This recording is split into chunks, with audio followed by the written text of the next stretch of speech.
Howdy, everybody, from Shasta College Humanities 2, as we trips and journey our way through our humanities and the arts, from early storytellers to painters to Shakespeare to Rembrandt, great short story writers like Chekhov, horror stories. I'll be covering those next week. Mary Shelley almost single-handedly created a genre all by herself, and when she wrote Frankenstein, and she was only 19 years old. Think about that, folks. We'll be covering it next week. We'll be dedicating the week to Halloween and all things scary in our humanities. And why do we like to be scared? Think about that. It's going to be a topic of discussion and perhaps a paper. Why do we like to be scared so much? Why is that? Why are horror movies, horror fiction, so popular? Do you like going to a roller coaster? Do you like jumping out of an airplane? Do you like bungee jumping? Do you like anything that might cause your immediate death? Why? But be that as may, I'm not talking about that today. Save it for next time. This is a preview of that. So here we are. I don't know how many weeks we're into this thing. 6, 7, 8, I guess 8 weeks or something. Well, we've got we're about halfway through, I think. And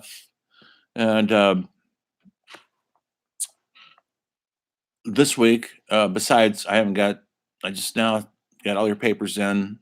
I haven't started grading them yet on the last one on playwrights. Hope you enjoyed some of that. Hope you learned something out of it. I ask you to join in a discussion on have you ever read a play? Do you think there's any value to reading plays? Was it torture? Did someone make you read a play? Probably in high school. Did you ever learn the discipline of reading a play? It takes discipline. So I'm going to talk about this evening, and I'll post this, and you guys take it away with your analytical analysis on why reading matters more than ever before. Why do you say more than ever before? Because people are reading less and less. Okay. That's due to our cell phones, our media, our attention spans are shot all to hell. It takes discipline to read. It takes discipline, just like learning how to play an instrument. You folks, I don't care how many YouTube videos you watch, you're still not going to know those guitar riffs unless you practice and practice and practice. You're not going to get it ever, no matter how easy they make it look. And believe me, I've looked at a lot of those videos. That's across the board on all of our passions or our pursuits. There's a YouTube video on it. Makes it look easy. You can repair your house. You can build the house. You can repair your car. You could do whatever you want. Just watch a YouTube video, and there it is at your fingertips. Before I get on to what the major topic is today, which is reading and why it's important, from literature to plays. I mean, we're kind of featuring theater this last week, but now we're kind of move on a little bit into novels. You know what a novel is? Do you even know what a novel is? As opposed to nonfiction and fiction. Do you ever read anything lately? Who here reads young adult fiction? That's fine. There's some great stuff out there. Who read it as a young adult, a child? Some great stuff out there. Should read some of the stuff. I've taught it before, and it's surprisingly deep and meaningful. Just like anything that's worthwhile, that takes discipline, that isn't just handed to you. Folks, we're living in a TikTok world where everything's given to us in 3 or 4 cute, ultra cute minutes, which lacks meaning. Yes, I'm sorry to say it does. Somebody being cute on a TikTok video, whether it's whatever they're doing. Are you finding meaning there? Deep meaning? I mean, does it? It probably gives you a sense of euphoria for 1 second to watch somebody on a skateboard do some ridiculous, scary trick. What meaning are you getting out of that? What is that telling you about anything besides the risk? You want to defend it?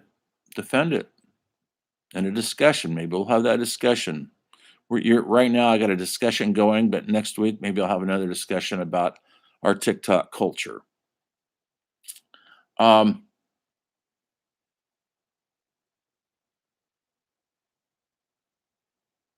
this week, my beloved cinema. I'm a guy who's been studying movies since I was 5 years old. Yes, I went to college for it. I've made some films. Nobody's ever seen them because they were not successful. I'm writing on 2 films right now. I'm writing a documentary about my dead friend. Um, yes, you write documentaries if you're smart.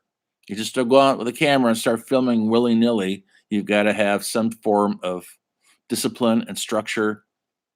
So don't think documentaries are easier than a scripted fiction film. They aren't. And all those reality TV shows they think are all real. They're all scripted, folks. They're all planned out. The arguments are planned. The sex is planned. Because if it's just life they're filming, it's going to be boring. Nobody's going to want to watch it. What makes something interesting to watch? Conflict. Something's got to be happening. Well, right there this week out in Santa Fe, New Mexico, which I lived out there for 10 years, did some movies out there, wrote and directed them. Some plays, rode horses. Um, I love the area. Maybe one day I hope to move back there. But this week we had a horrible tragedy on a movie set. Maybe you've heard about it. They're making a movie, a low budget Western called Rust. And Alec Baldwin, the actor, famous for doing Donald Trump on Saturday Night Live. You either love him or hate him. He's also great in Glengarry Glen Ross, which you've probably never seen. But he won several Emmys for 30 Rock, he was hilarious. He played uptight conservative right wing manager of kind of a silly TV show called 30 Rock. That's Alec Baldwin. Opinionated. He's been in trouble over the years for his violent temper brewing, hitting paparazzi, going after people over little issues, maybe being a bully, pushing his celebrity around. I believe it. Well, last week he's on a movie, a Western, and in a rehearsal, he fired off a real gun and it killed the director of photography, a woman, 41 years old. And it went through her gut and it hit the director who was standing right behind her. That's how powerful the gun was, folks. And it hit him in the shoulder. He's already out of the hospital. He didn't die. He's be here to direct another movie another day, I assume. And now there's this big investigation going on. How could such a thing happen? Well, don't want to be frivolous about it. You can't be. A human being lost their life over making a movie. That's like nobody should lose their life making a movie. Nobody. But because of our thirst for thrills and spills and more violence in movies and TV, they've upped the ante on all these shenanigans. I mean, if you ever want to see a really good action film, check out Atomic Blonde. There's more killing, more gunshots, more stabbings, more. Oh, she kills people in a most amazing, creative way, and we love it because it looks exciting. And Charlize Theron looks great doing it. That helps, folks. And she's the hero of the piece, and she is a stone cold, unstoppable killer, almost not human. Know how many times she gets hit or shot or stabbed? She keeps ticking like the Terminator. That's Hollywood, folks. It's not real life. One bullet will take you down. One stab wound in the kneecap will take you down, folks. But not in Hollywood, because we have the Terminator killers, and we love that. They keep ticking. They keep giving back because they're the good guys. They're killing people who are worse than they are, and we're rooting for them to kill as many as they possibly can because there's a cathartic element to it that we're living through. I'm the first one to admit that I've lived my whole life through movies. I don't think my parents, bless them, taught me much except for right and wrong and not to steal anything, not to tell lies, which I haven't done yet. Um, I've learned it mostly from movies because movies have a code of ethics, a lot of them. You might relate to a character. Maybe you relate to a character in a movie. Maybe you see your life up there somehow, or that's what you want your life to be. And I don't mean John Wick. That's not going to happen, folks, because that person doesn't exist. There's somebody out there who loves their dog also, like John Wick, but it's not a robotic killer of people who don't like dogs. Not that John Wick isn't entertaining. It is, absolutely. Why do you think they make so many sequels? Because Keanu Reeves keeps getting bigger and bigger paychecks. That's why. We're going to see more, I'm sure. Anyway, so they're making this movie on Santa Fe, a Western. That's the old-fashioned horseback thing. And this tragic incident happens where somebody lost their life over something that should never have happened. Because our overuse of firearms in movies has become very hyperly dangerous. If you've never been on a movie set, the union sets, they really lock down the guns. Nobody touches a gun unless they're authorized, and the gun is checked and double checked and triple checked before it's handed to the performer. And they should check it too, by the way. How does a live bullet get into a fake gun? Well, they weren't using fake guns at this. A prop gun is a gun that looks exactly like a real gun but cannot take a bullet. It only could take prop blanks, which are different. But real guns, which they're using on this thing for authenticity, use real bullets. They were using live ammunition out there.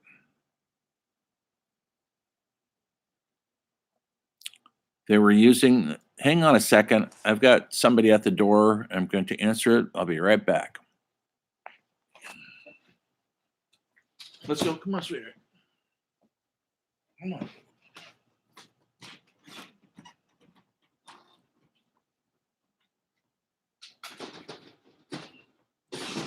Go.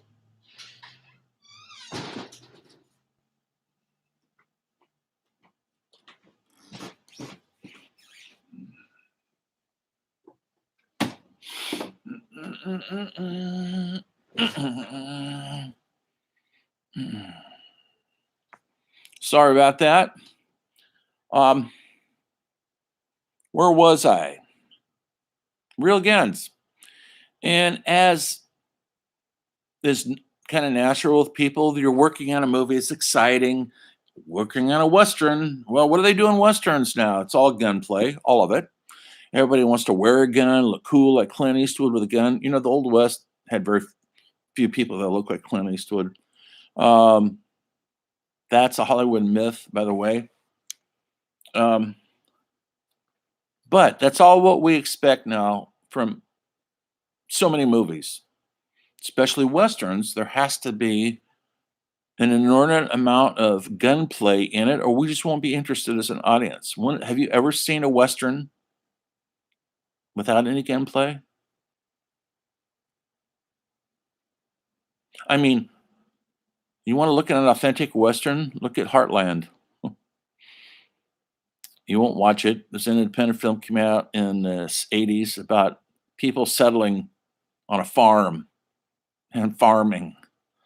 It was a great independent movie about human existence on the real frontier, not the fake frontier of Hollywood.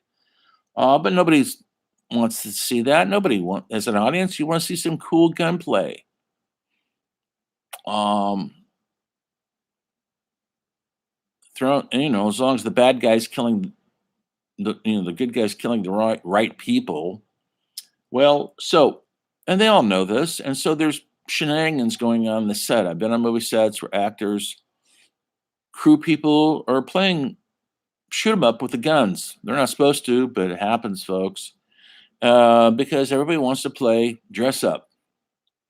You're in a war film, you want to go to war. You don't want to be in a real war.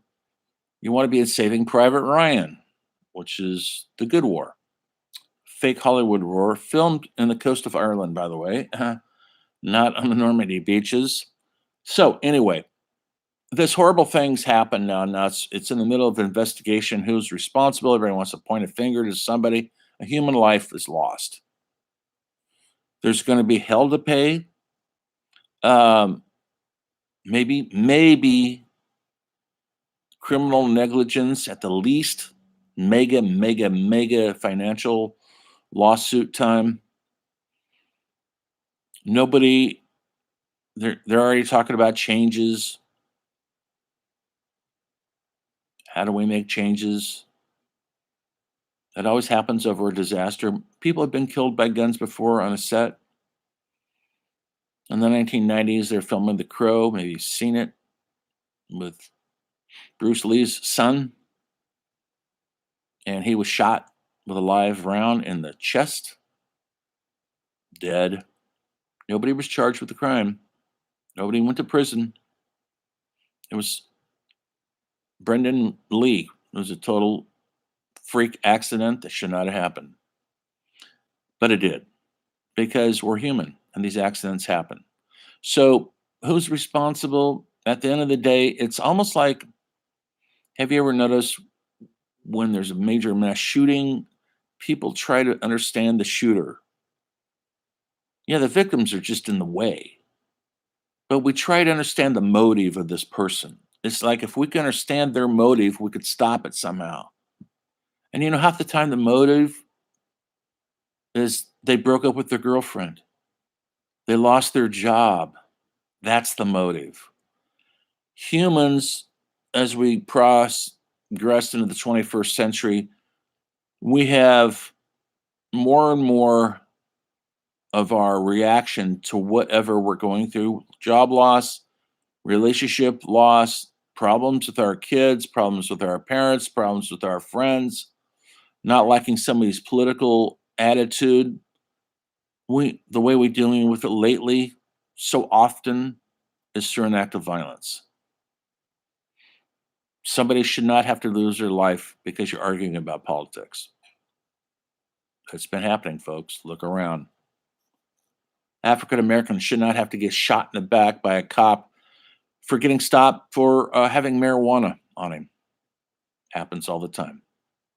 And yes, I know white people get shot too, but not as often, folks.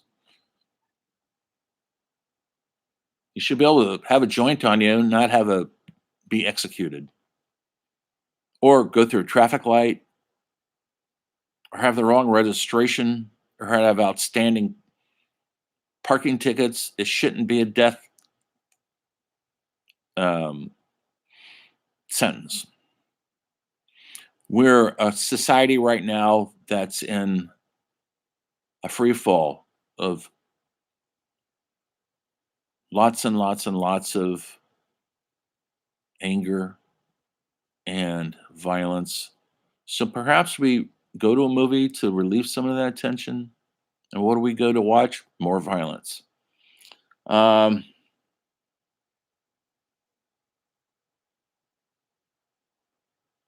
they've made hundreds and hundreds and hundreds of movies in Hollywood with thousands of rounds of ammunition being fought, shot, whatever. Go watch Apocalypse Now. Go watch Platoon, modern day horror Vietnam stories. They're shooting thousands of rounds of ammunition, and nobody was killed.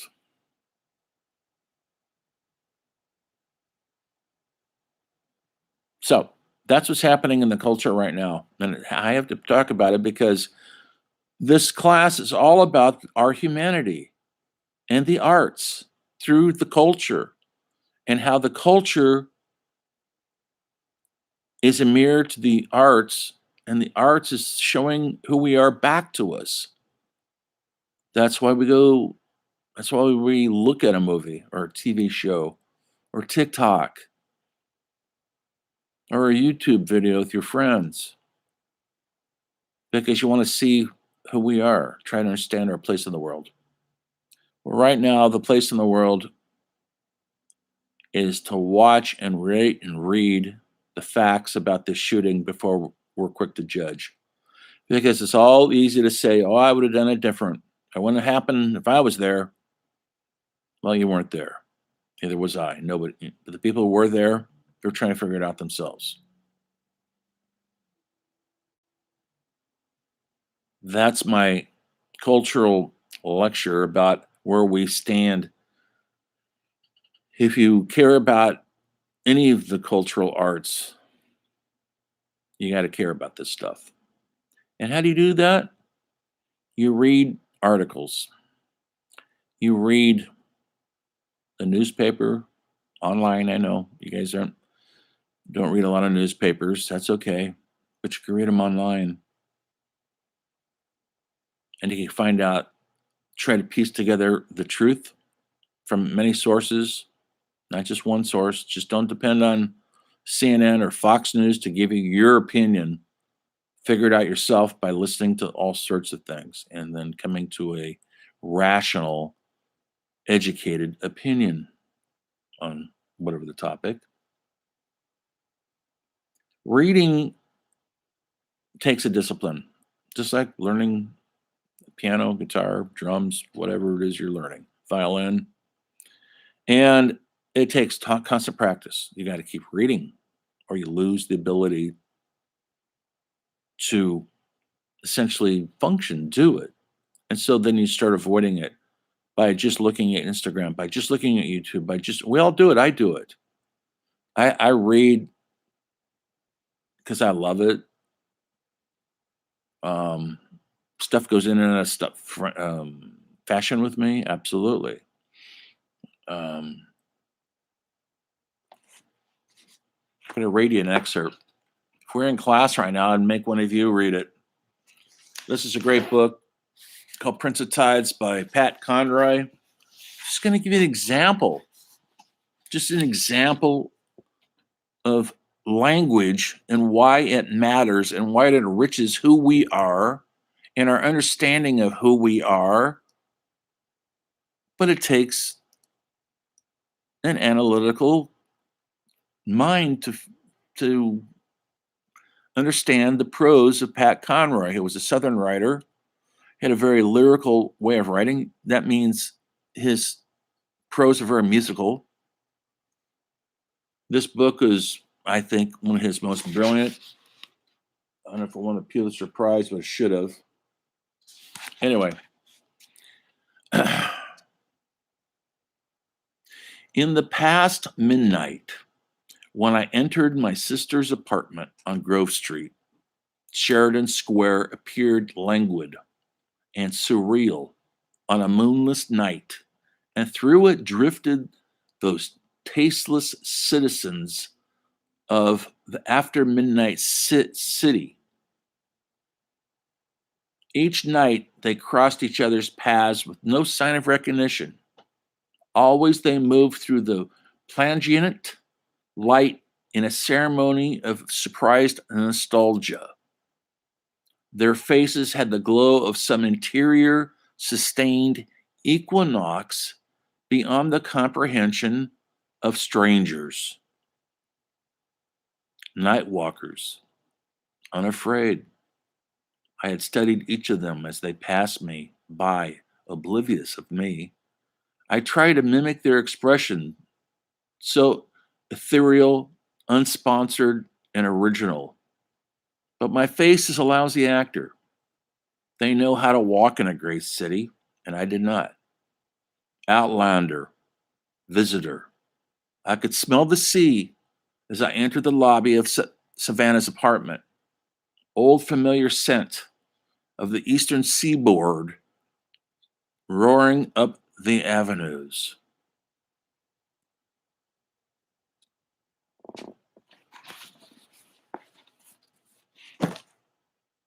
What was that all about?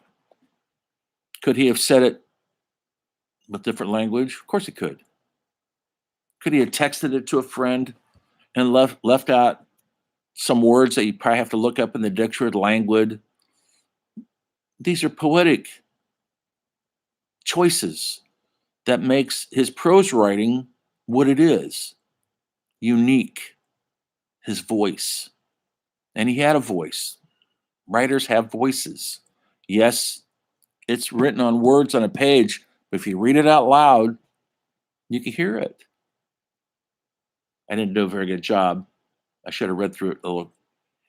I was trying to read it slow so you guys could get a sense of it. I've read that book.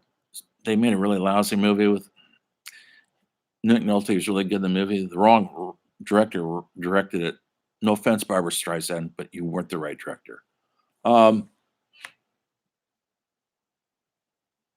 it was a bestseller novel with language that isn't that simple to figure out, but you have a sense of it and a feel for it, like music.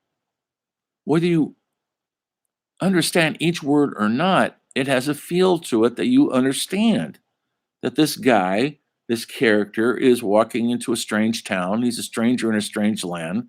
He's there to see his sister over some issue. And he's the outsider. He's not used to being there. People don't see him. He's a ghost walking through.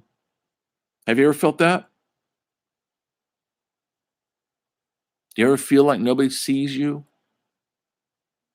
They just walk right past like you're not there. They could walk right through you and stumble through you. You have to go, excuse me, I'm walking here. Do you demand their attention? Anyway, that's one paragraph out of a long book, over almost 700 pages. Would you read that? If you read that book from cover to cover, it would change. It would literally change you. Do you want to be changed? Of course you do. You want to be challenged? Of course you do. It's not going to change who you are. I'm not saying it's going to alter your DNA, but it might. Great art has that ability. Music, yes. Paintings, yes. It alters our perception of the world, and that makes us who we are. What you read is who you are. If you don't read, you're having a large aspect of the world we live in. You're missing out on it, on the poetry of who we are, because it takes discipline to read that and to try to understand the language. And why did he use that kind of language? Because he was raised in a certain area in the South, and they have a gift for language. There's many great Southern writers: Flannery O'Connor, Taylor Caldwell, not Taylor Caldwell. I'm kidding. Erskine Caldwell. And that changed how we feel, how we think, how we see things. Tennessee Williams, the great playwright. I ask you guys to write a paper about plays and ask you any discussion if you've read a play. I haven't looked at those discussions yet, but I'll be surprised if anybody has read a Tennessee Williams play. Have you? Streetcar Named Desire, Glass Menagerie, Cat on a Hot Tin Roof, Night of the Iguana. Some of the greatest literature in American culture, and it's in the play. And you know what plays are? Dialogue. That's all it is. People on stage talking. A novel is not that. A novel is inner workings of characters. They don't need to say anything. That guy, that character in that wasn't talking to anybody, he was thinking. That's the beautiful thing about reading a novel. You can express what you're thinking. Movies are about what people say and do. Novels are about what people are thinking. They could dream in a novel. And it's what's not said that makes it more powerful. Tennessee Williams wrote his plays, they're like reading a novel. That's how deep the dialogue is.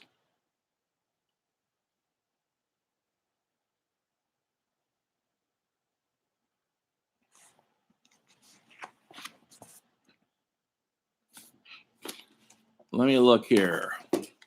What I wrote in my notes real quick. Yeah, what are we afraid of? That's the other thing. People look at a bunch of words on a page or a newspaper. I read the New York Times every day. I sit at Starbucks, people criticize it. They go, is there any good news today? It confuses them. They see all those words. They know there's something bad in there. There's murders, there's a warfare, there's global whatever changes, politics. It's all got to be bad. No, it's just who we are as humans. It's not all bad. But it is what we're going through every day. It's called news. It's not called the good news. So no, you don't get the good stories about people saving kittens or whomever. But once in a while, I get those if they're amusing. And that's not the point. And I want to say to them, what are you afraid of? You afraid of looking at who we are? And that's what this course, I want you guys to do. Hold the mirror up to who we are, whom we are. That's the correct way to put it. And are you seeing anything out there that you're relating to? I'm also going to cover graphic novels and comics next time because I'm a great believer in those, telling a great story with visuals, if the good ones are. And there are some really good ones. I mean, I think we're afraid of finding the deeper meaning.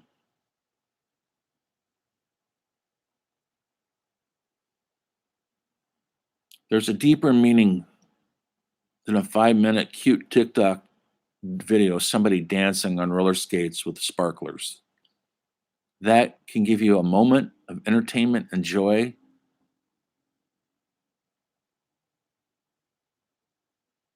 But I think we need more than that. I'm not here to be entertained. The great Flannery O'Connor, I'm going to end on this. The great Flannery O'Connor, who's a woman, by the way, Southern Gothic writer, one of my, who's most profound. She died many years ago. She wrote the great book, Wise Blood. It was made into a really good John Huston movie, by the way. She used to lecture before she died suddenly at 39 years old. And when people go, well, I don't understand it. How come you didn't end the book like wrapping up the ending? You know, make it all a neat package for everybody, solving the mystery. You get that as an artist. Why didn't you end it so we could have a satisfactory ending?